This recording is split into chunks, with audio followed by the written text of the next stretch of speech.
Easy PG. Welcome to our channel easy PG. ఈరోజు మనం మన ఛానల్లో బంగాళదుంప కారం ఎలా చేయాలో చూద్దామండి. ఈ వీడియోని స్టార్ట్ చేసే ముందు మన ఛానల్ ఇంకా ఎవరైనా సబ్స్క్రైబ్ చేసుకోకపోతే ప్లీజ్ సబ్స్క్రైబ్. ఓకే అండి, ముందుగా ఇది చేయడం కోసం అని చెప్పేసి మేము 3 బంగాళదుంపలు తీసుకున్నామండి. వీటిని శుభ్రంగా కడిగి ఇలా పక్కన పెట్టుకున్నాము. దీన్నే కొంచెం బారుగా కట్ చేసుకుందామండి. చూసారు కదా, ఇప్పుడు ఎలా చూపిస్తున్నామో అలా బారుగా కట్ చేసుకున్నామండి. కట్ చేసుకున్న తర్వాత దీన్ని ఇప్పుడు మనం కుక్కర్లో వేద్దామండి. ఇగోనండి, ఇలా కుక్కర్లో వేసుకున్న తర్వాత ఈ బంగాళదుంపలు మునిగేంత వాటికి వాటర్ వేస్తున్నామండి దీంట్లో మనం. అలాగే దీంట్లో మనం ఒక చెంచా కల్లుప్పు కూడా వేస్తున్నామండి. ఇలా ఈ 2 వేసిన తర్వాత మనం ఇంకా కుక్కర్కి మూత పెట్టేసి కాసేపు ఉడకనిద్దాం. ఇగోనండి, ఇలా మనం ఒక 3 విజిల్స్ వచ్చేంత వరకు ఇలానే ఉడకనిద్దామండి. ఇవి కుక్కర్ని బేస్ చేసుకొని ఉంటాయండి. మేము యూజ్ చేసే కుక్కర్కి అయితే మాత్రం 3 విజిల్స్ అవసరం. అది ఇక్కడండి ఇలా విజిల్స్ వచ్చిన తర్వాత ఒక కొంచెం సేపు ఆవిరంతా పోయేంత వరకు ఉండేసి దాని తర్వాత ఓపెన్ చేసుకొని చూద్దామండి. ఇక్కడండి ఇప్పుడు ఈ బంగాళదుంపకున్న పైన ఉన్న తోలంతా తీసేద్దామండి. తీసేసుకొని చిన్న ముక్కలుగా కట్ చేసి పెట్టుకుందాం. ఇక్కడండి చూసారు కదా, ఇలా చిన్న ముక్కలుగా కట్ చేసి పెట్టుకుందామండి. ఇంకా మనం ఈ బంగాళదుంపలకి తిరుమాత పెట్టడానికి ఒక బాండీ తీసుకుంటున్నామండి.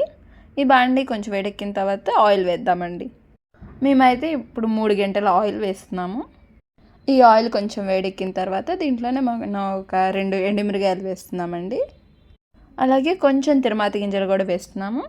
ఇప్పుడు ఈ 2 కొంచెం మాడిపోకుండా కలుపుకుందామండి.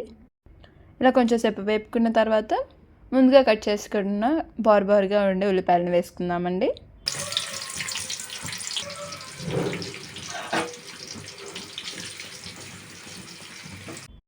ఇవన్నీ కొంచెం ఇలా ఉల్లిపాయలు గోల్డెన్ కలర్లోకి వచ్చిన తర్వాత మనం ఒక 1/2 టీ స్పూన్ అల్లం చిన్నులపాయ పేస్ట్ వేసేయచ్చండి.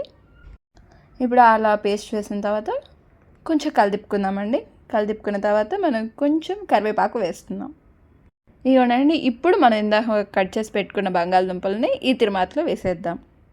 ఇలా బంగాళదుంపలు వేసుకున్న తర్వాత దీంట్లోనే మనం కొంచెం పసుపు వేస్తున్నామండి.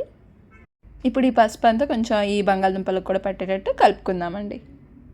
ఇగోనండి, పసుపుని బాగా కలుపుకున్న తర్వాత ఇప్పుడు మనం దీంట్లోకి చిన్నులపాయ కారం వేస్తున్నామండి. అంటే కారం, ఉప్పు, వెల్లుల్లిపాయ ఈ 3 కొంచెం కలిపి దంచి వేస్తామండి. ఇది చాలా బాగుంటుంది కర్రీస్లోకి. ఇది కారం కూడా ఒక టీ స్పూన్ వేస్తున్నామండి. మీరు కూడా మీ టేస్ట్కి తగ్గట్టు వేసుకోవచ్చు. ఇప్పుడు ఈ కారం కూడా అన్నిటికీ కలిసేటట్టు బాగా కలుపుకుందామండి.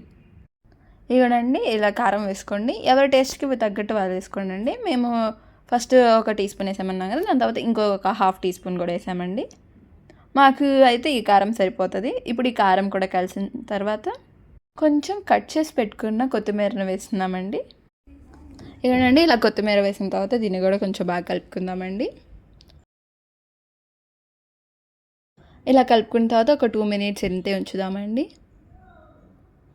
ఇవన్నీ ఇలా 2 మినిట్స్ అయిపోయింది కదా, ఇంకా మనం పొయ్యి ఆఫ్ చేసుకోవచ్చు. అంతే అండి, ఎంతో టేస్టీగా చేసే అందరికి ఇష్టమైన పొటాటో కారం రెడీ. దీన్ని మీరు కూడా ట్రై చేసి మీకు ఎలా వచ్చిందో మా కామెంట్స్లో తెలపండి. దట్స్ ఇట్ ఫర్ టుడే అండి. Support our channel easy PG.